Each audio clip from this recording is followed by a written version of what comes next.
Behind the Shades.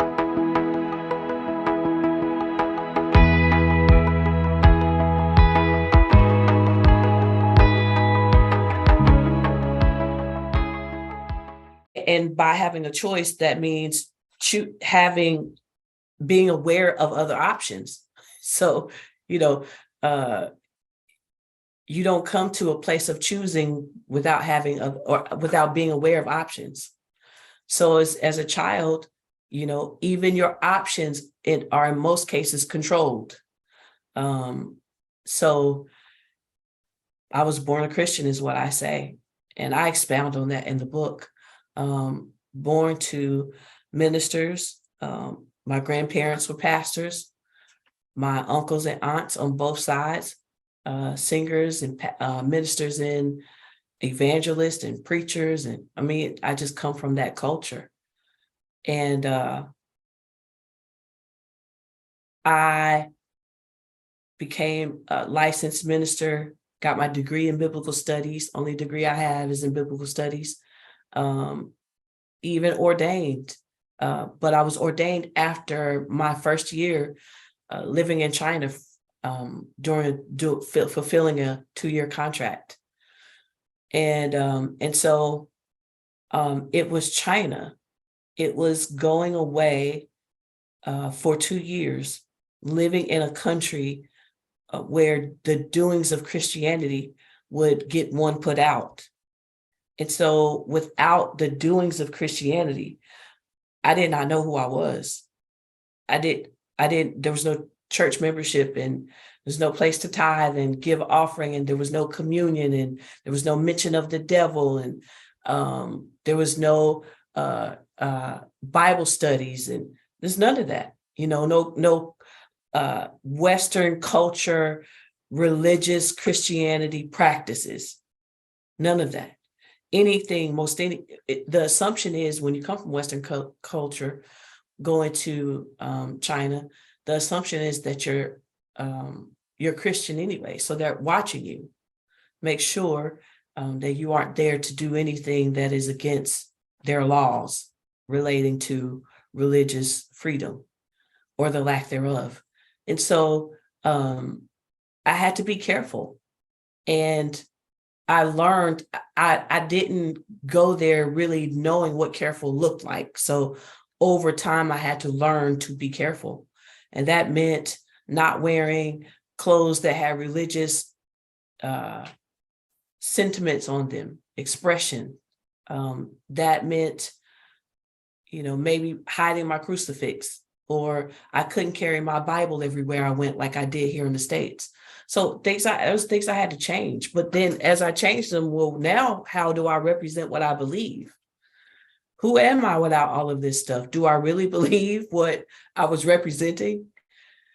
And so I went through that whole process. I was challenged to ask questions of the things I believed because I was living without them.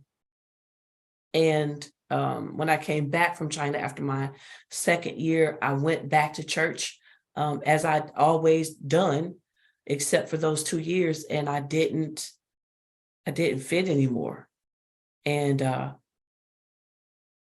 I would say that while in China, my curiosity inhaled.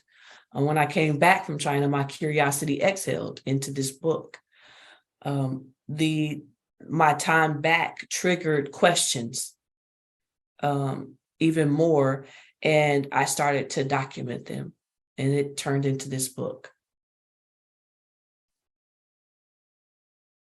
So when you couldn't display your religion externally, did that have an impact on you, even though that the religion was very close to you internally?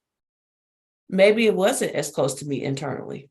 And how would one know except all of these things be taken away? Come on now, that's good psychology. You know what I mean?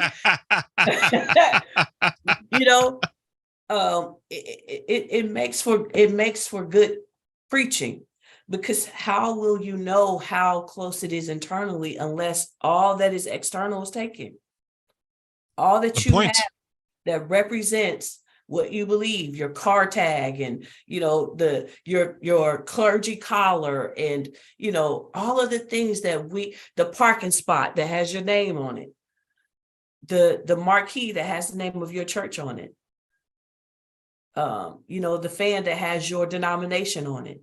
When those things are taken away, then we find out, were you really that close?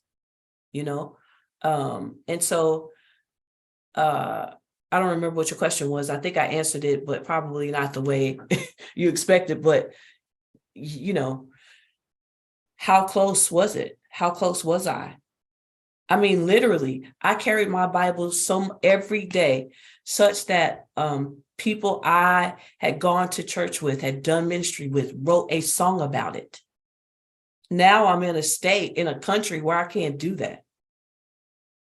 How close was I? The reason I did that is because I lacked identity. So I was giving myself, or clothing myself, or hiding, if you will, the fact that I did not have identity behind what was supposedly giving me identity, Christianity. I didn't know who I was. Who was I without all of it? Who was I? So I went on that journey to find out, but it started with me asking questions about what Christianity taught me. Were you able to find your identity? Was I about to? Or did you find it? Yeah, but it was a journey. You know what it was? It was learning who I was not. I love to use that word, reveal. It was learning who I wasn't first. And as I did that, as I pulled those layers back, then who I am began to be revealed. Makes sense?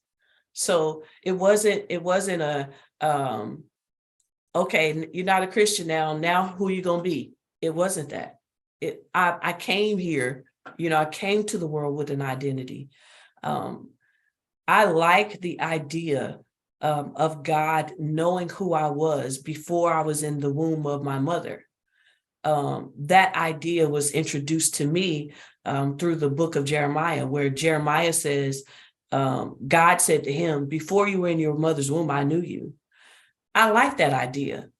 But who was I? Who is it that God knew, before I was in the womb? I had to ask myself that question and try to fill in those blanks. But, that comes even over time. It's not just the answer, okay, this is who I am. But there is this willingness to find out now, because I am stripping away what Christianity said I am. So one of the things I found out is that I'm curious. And it's okay to be curious about how all of this works, because let religion tell it, they have the answer and it works this way. So there's no reason to be curious about the planets and the solar system and the animal kingdom and the people kingdom, the humanity, breath, life, lights. How does all this work? Why is it working? What is it for? Christianity didn't allow for that curiosity. And so now, evolving out of Christianity gives me permission to ask those kinds of questions.